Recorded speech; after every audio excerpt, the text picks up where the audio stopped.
Buen día, chicos. El día de hoy vamos a hacer el repaso referente al segundo trimestre sobre los reinos de la naturaleza. Me estoy refiriendo al reino moneras o reino de las bacterias, al reino protista o de los protozoarios y al reino fungi o reino de los hongos.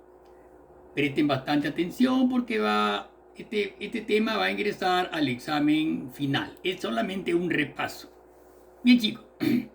Empezamos con el reino moneras o el reino de las bacterias. Bien, algunas de las características del reino moneras que comprende a todas las bacterias. Primeramente, son seres unicelulares procariotas.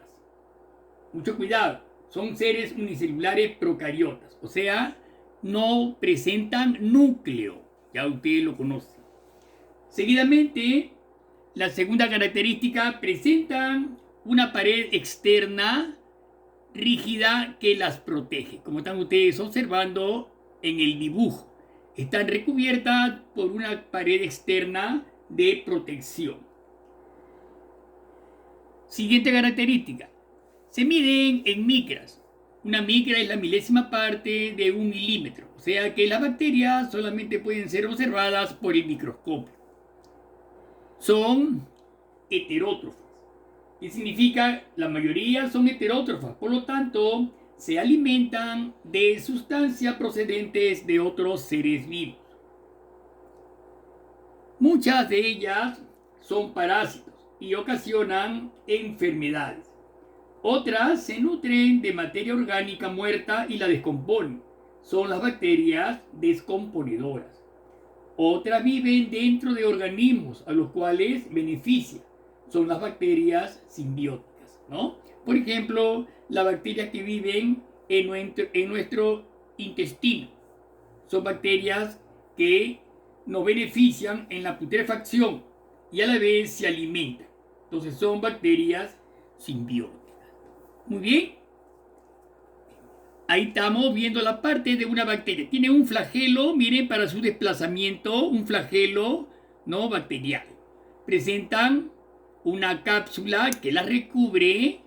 Luego presentan una pared celular, ¿no? Formada por celulosa, una membrana plasmática. Presentan un nucleoide que se esparce en todo el citoplasma.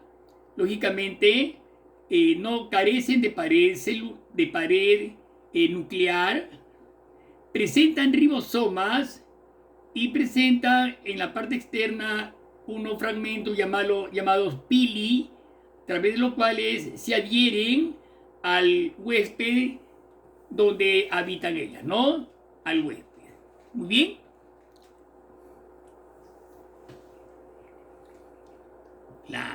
El ADN es de forma circular y se esparce en el citoplasma. Bien, ¿cómo se reproducen las bacterias? Por bipartición.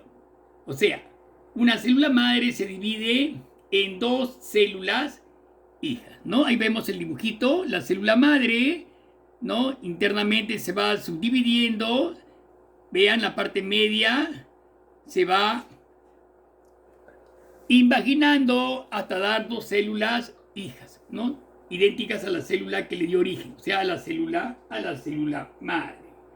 Clasificación de la bacteria. Las bacterias se clasifican por su forma en bacilos, cocos, epirilos y vibriones, ¿ya? Ahí tenemos los bacilos, por ejemplo, vean ahí, vean la forma bastonada que presentan, ¿no? Una forma de bastón, ¿no? Por ejemplo, el bacilo de Koch que produce la tuberculosis, ¿no? El bacilo de Ebert que produce la tifoidea. Todos los bacilos, ¿no? Van a producir enfermedades, ¿no? De acuerdo a su forma, son los bacilos. Después tenemos otra clasificación que son los cocos, como su nombre lo dice, son redondos, ¿no? Redonditos, La mayoría de ellas, de estos cocos, se encuentran en las infecciones, por ejemplo, formando la pus, la materia, ¿no es cierto? Tenemos varias variedades de cocos, por ejemplo, los diplococos. Diplococos, que son dos cocos unidos, ¿no? Y ahí el nombre de los diplococos, los estreptococos, que tienen forma de cadena, ¿ven? De cadena. Luego tenemos los estafilococos en forma de racimo, como unos racimos de uva, ¿ven? Todas son variedades de coco, ¿ya? No olvidemos diplococos, estreptococos, estafilococos. Tenemos también los espirilos, que tienen forma de espiral, ¿ven? Formas espiraladas, ¿no? La espiroqueta pallidum, por ejemplo, ¿no? Causante de enfermedades venéreas, ¿no? Y luego tenemos a los vibriones, que son en forma así, como en forma de coma, ¿no? Por ejemplo, el vibриum cholerae, por ejemplo, ¿no? Que produce el cólera, ¿no es cierto?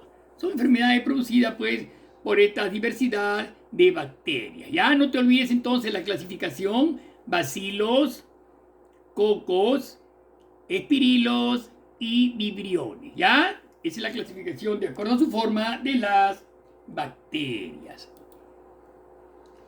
La pregunta es: ¿pertenecen los virus al reino Moneras? Bien, alumno. Entonces, esa pregunta es: los virus, no, lógicamente que no pertenecen al reino Monera, pues no forman una verdadera célula. Los virus, alumnos, son seres vivientes cuya única función que tienen es la reproducción, alumnos. Nada más.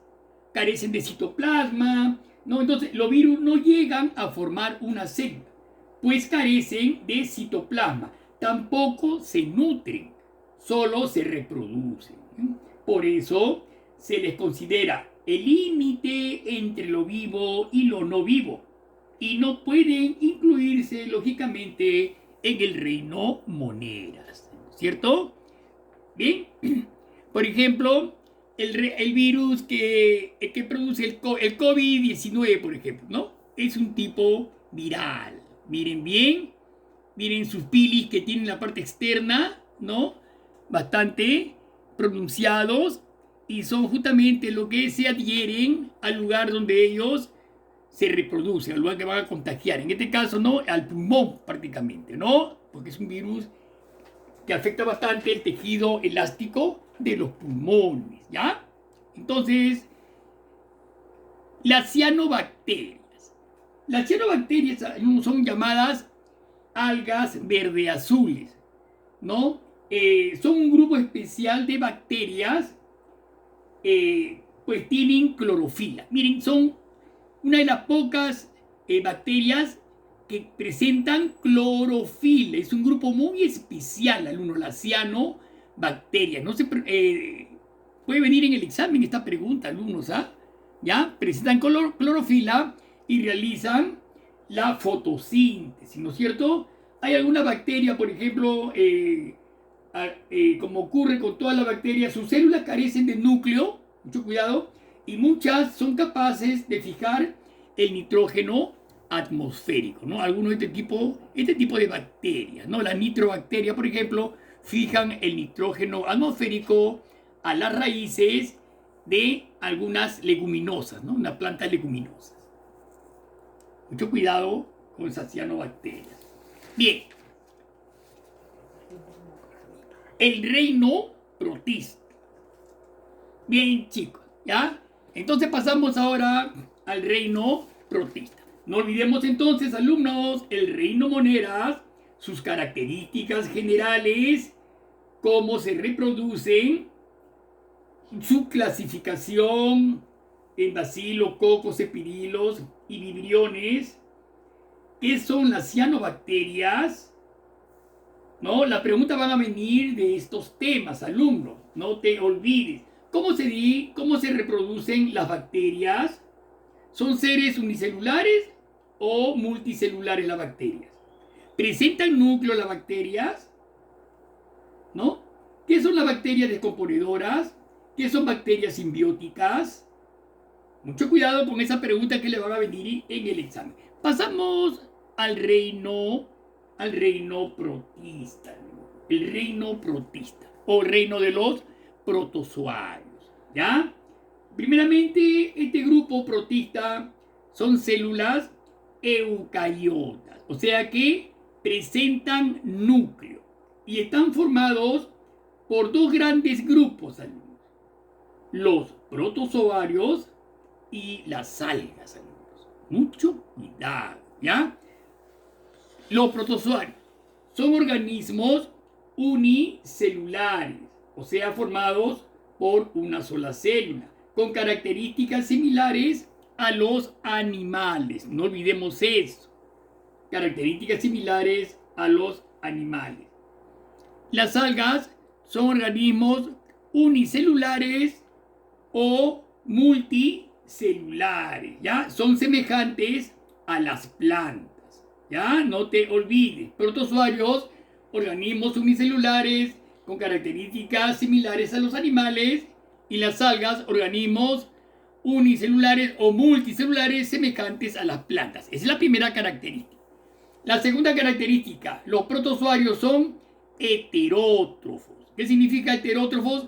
Es decir, carecen de clorofila, no presentan clorofila, por lo que deben alimentarse de materia orgánica. Los protozoarios son heterótrofos, se alimentan de materia orgánica. En cambio, las algas son autótrofos, como las plantas, o sea, realizan fotosíntesis, alumnos. No te olvides que las algas son las mayores productoras de oxígeno al medio ambiente. Algas marinas son autótrofas, realizan fotosíntesis. La mayoría de ellas forman el plancton marino, o sea, el fitoplancton y el zooplancton marino, alumnos. No te olvides, pregunta de examen, son las mayores aportadoras de oxígeno a la tierra. Otra característica de los protozoarios: viven en medios acuáticos de agua dulce o salada. Algunos son de vida libre y otros son parásitos, alumnos. Otros son parásitos, ¿ya? Bien, ahí tenemos. Este es el treponema vaginalis, ¿no es cierto?, que produce infecciones vaginales. Es un tipo de protozoario parásito. En cambio, ahí están las algas. Una alga multicelular. Viven en ambientes acuáticos como ríos, lagos, mares, charcos y tierra húmeda, ¿no? Ahí está una alga multicelular. Bien, chicos. Eso es más importante, las tres características, las diferencias entre protozoarios y algas. Clasificación de los protozoarios. A ver, los protozoarios, alumnos, se clasifican en 4 grandes grupos. Mucho cuidado con esta pregunta, me venía en el examen. Primero tenemos a los flagelados. Viene de flagelo. Flagelo, chicote, ¿no? Son los flagelos que presentan estos especímenes para su movimiento. De ahí el nombre de flagelados. Se mueven por flagelos. Algunos son parásitos, como por ejemplo el trypanosoma. Ahí estamos, hay un trypanosoma, por ejemplo, ¿no? El trypanosoma gambiense, que produce la enfermedad del sueño, por ejemplo, ¿no?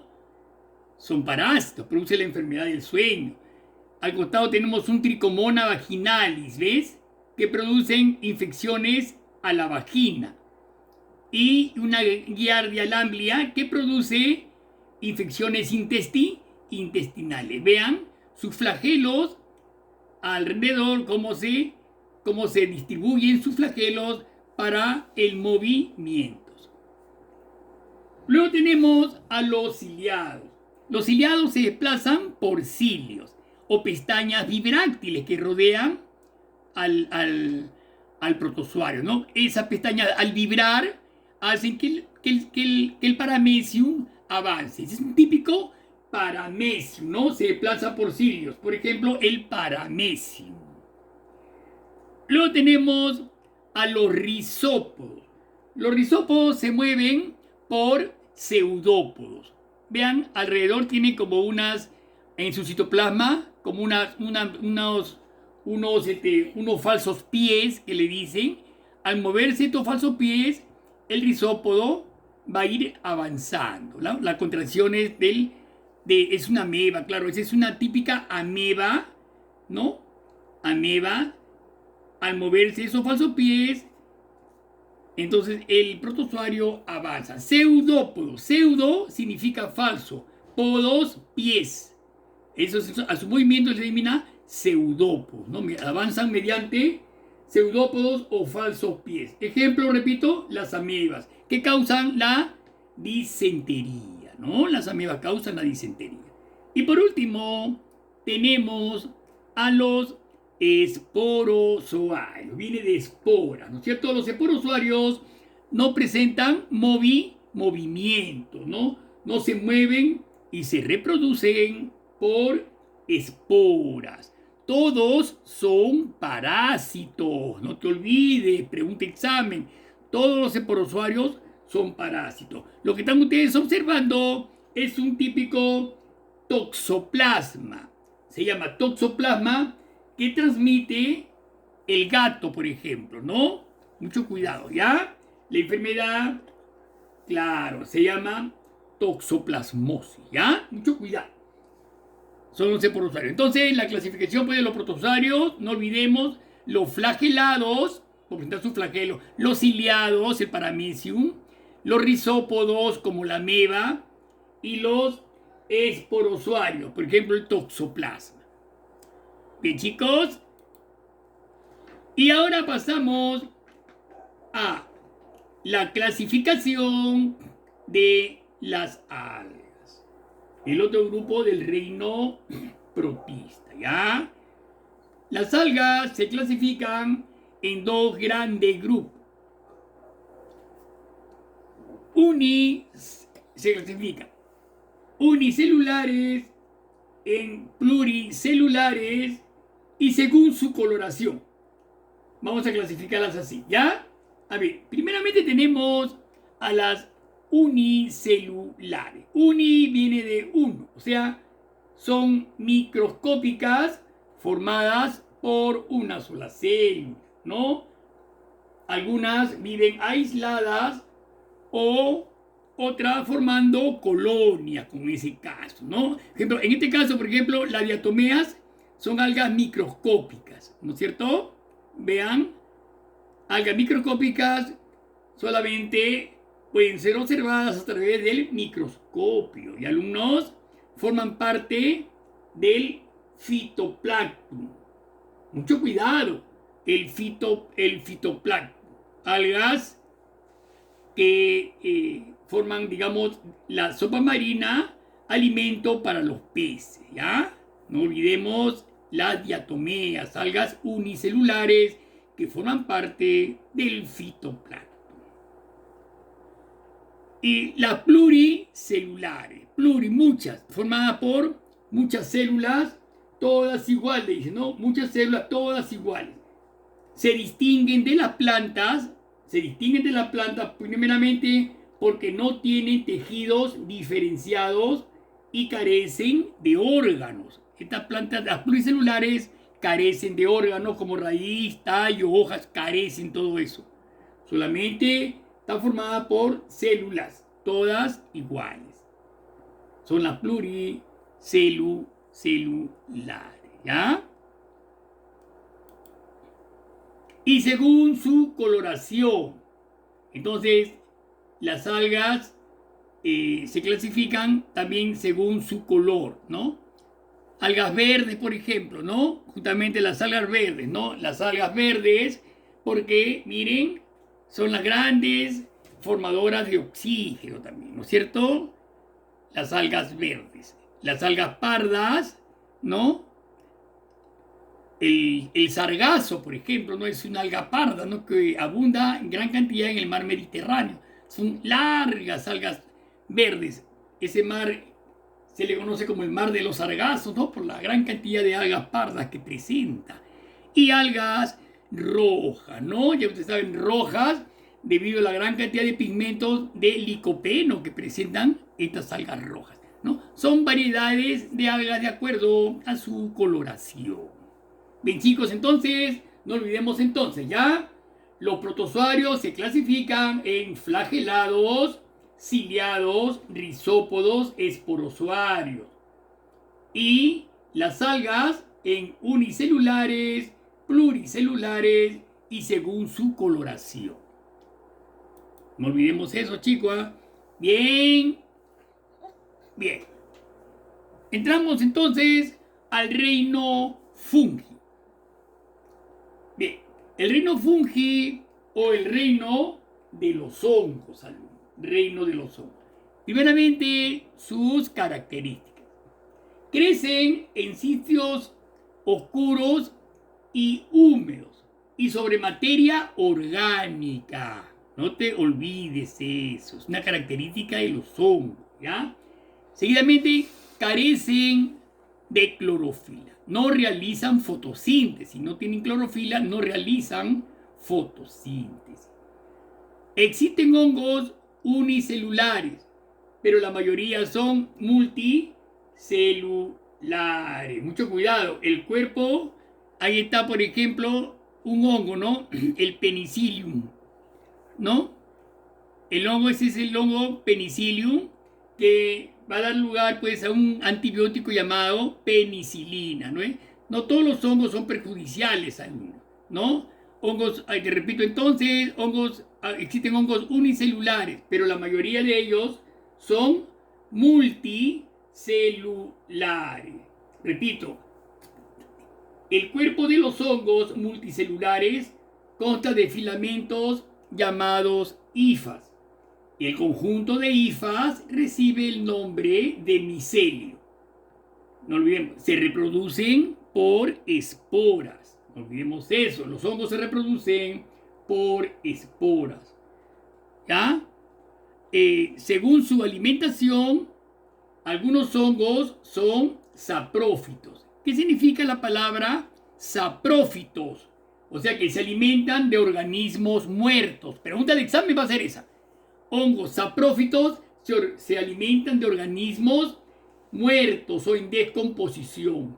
Otros hongos, alumnos, son parásitos. ¿Qué significa? Son parásitos porque viven a expensas de otros seres. Hay hongos parásitos que causan enfermedades, sobre todo en la piel. Hongo microscópico, la tiña, por ejemplo, que se reproduce en nuestra piel, ¿no? En el cuero cabelludo sale tiña, hongos en la cara, muchas veces la cara con manchas blancas. Son hongos, ¿ya? Otros son parásitos.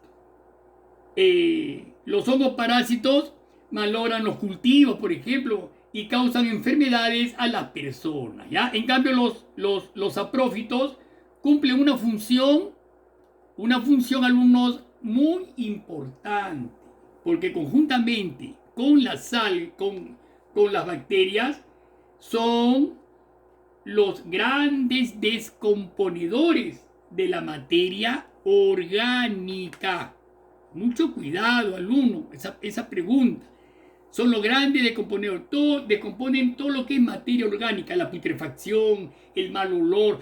Toda esa descomposición es producida por los hongos y las bacterias, alumno. Ambos son grandes descomponedores de la materia orgánica. Bien, ahí tenemos algunos dibujitos a la derecha. Tenemos un hongo, ¿no? El hongo, el penicillium sp, que se le dice, ¿no? Que va a dar lugar, pues, alumnos, a un antibiótico llamado penicilina, ¿no? La penicilina, pues, es un antibiótico que salvó millones y millones de vidas. A la derecha tenemos un hongo de sombrero, ¿no es cierto? El reino fungi, un hongo macroscópico de sombrero, ¿bien? Claro, hay hongos, todos sabemos pues que hay hongos comestibles y hongos venenosos, ¿no es cierto? Hay que saberlo diferenciar. Bien, ya el champiñón, por ejemplo, es un hongo comestible, ¿no? Es un hongo comestible. Bien. Bien, alumno. Ahora, ahí tenemos un hongo clásico, un hongo de jardín, ¿no? Un hongo de jardín un hongo multicelular con su sombrero, ¿ve? Tiene forma de arriba en la parte superior, ¿no? Sostenido por un pie, por ejemplo, sostenido por un pie, ¿no? Vean ahí en la parte superior las láminas, en la parte inferior del sombrero hay unas láminas donde se producen las esporas, ¿no es cierto? ¿Ve? Ahí tenemos el sombrero, la lámina productora de esporas, un pie, el anillo, un pie sobre el cual se sostiene a la tierra. Ahí están las hifas. El conjunto de hifas se denomina micelio. ¿Ya? Miren, se denomina micelio. ¿Ya? Ese hongo se llama seta. Es un hongo llamado seta, un hongo de jardín. Un típico hongo conocido por todos nosotros, ¿no es cierto? Son organismos heterótrofos, o sea que obtienen sus nutrientes del suelo, ¿no es cierto? Se alimentan de sustancias orgánicas, ¿ya? Claro, en el jardín siempre encontramos y se reproducen por esporas, ya ustedes conocen eso, ¿ya? Bien. Por último, alumnos, para terminar esta parte, vamos a ver la clasificación de los hongos. Se dividen en 3 grandes grupos, ¿no? El grupo levaduras, mohos y los hongos de jardín. ¿Ya? Miren bien, observen bien. ¿Qué son las levaduras, alumnos? Las levaduras son hongos unicelulares, para empezar, que se alimentan de azúcares, realizando el proceso de fermentación, ¿no? Por ejemplo, cuando usted quiere hacer buñuelos, picarones, ¿no? Entonces, va a echarle la levadura a la masa, va a haber una reproducción tremenda de los hongos y la masa se va a elevar, va a subir, se va a reproducir, ¿no? De ahí que dejen algunas horas para que se produzca la fermentación de la masa, ¿no? Que es un azúcar, ¿no? El almidón son azúcares, ¿cierto? Entonces, esas son levaduras, son hongos unicelulares que se alimentan de azúcares realizando el proceso de fermentación, ¿no? Debido a ello, se usan en la elaboración del pan, por ejemplo, ¿no? En la panificación para que el pan pueda crecer, ¿no? El pan, el vino, en la cerveza también se utilizan para la elaboración de la cerveza, ¿no? Seguidamente tenemos a los mohos. Los mohos, alumnos, son hongos multicelulares. Están constituidos por una masa de hifas de color blanquecino. Miren el color blanquecino de la naranja. Miren, ve cómo se ha hongueado debido a un moho. Ustedes han visto acá esos tipos, es una naranja atacada por un moho, ¿eh? ¿Cómo lo que le sale? Una masa de color blanquecino, media verdosa, ¿no? Bien. Claro. Algunos son parásitos. Algún tipo de estos mohos son parásitos, ¿no? Como por ejemplo el tizón del maíz. Es un hongo, ¿no? Que ataca al maíz. Otro hongo es la roya, que ataca el café, ¿no? Son hongos pues, que causan grandes enfermedades a la agricultura, ¿no? Entonces, son este tipo de hongos que son los mohos, van a causar pues todas pérdidas en la agricultura. Tenemos después, pero hay otros hongos también, repito, que son beneficiosos, otros mohos, perdón, que son beneficiosos, como el penicillium o la penicilina, que en antes ustedes lo han visto. El penicillium, del cual se obtiene el antibiótico llamado penicilina, ¿no? La penicilina es un hongo tipo moho, que es bastante beneficioso, ¿no? Contra las infecciones, sobre todo, contra las enfermedades infecciosas. Y por último, tenemos a los hongos en sí, ¿no? Ya ustedes lo conocen, los hongos son hongos multicelulares que tienen forma de sombrero, ¿no es cierto? Ya lo hemos visto en antes. Ahí tenemos también otro hongo, miren, lo que están observando ahí son las hifas, ¿no? El pie está sostenido por un pie, ¿no? El sombrero tiene una lámina donde se producen las esporas. Algunos son comestibles y otros hongos son venenosos, ¿no es cierto? Como les vuelvo a repetir. ¿Ya? Bien, chicos. Entonces, mucho cuidado con este tema que se lo voy a tomar el día del examen, ¿ya? Entonces, quedamos ahí, entonces, con estos reinos. Bien. No olvidemos que también el día del examen va a ingresar las 5 clases del tercer trimestre, ¿no? Que ya hemos hecho, alumnos. No olvidemos, ¿no? Cadenas alimenticias, parasitismo, comensal. Todo eso estamos haciendo, hemos hecho. Ya, entonces, al examen va a ingresar la clase que hemos hecho la semana pasada del primer trimestre, el repaso, este repaso que es del segundo trimestre y las clases, en todas las clases del tercer trimestre. Estudien bastante para que puedan aprobar el curso, chicos. Bien, entonces eso sería todo. Nos estamos viendo. Hasta luego, chicos. Nos vemos.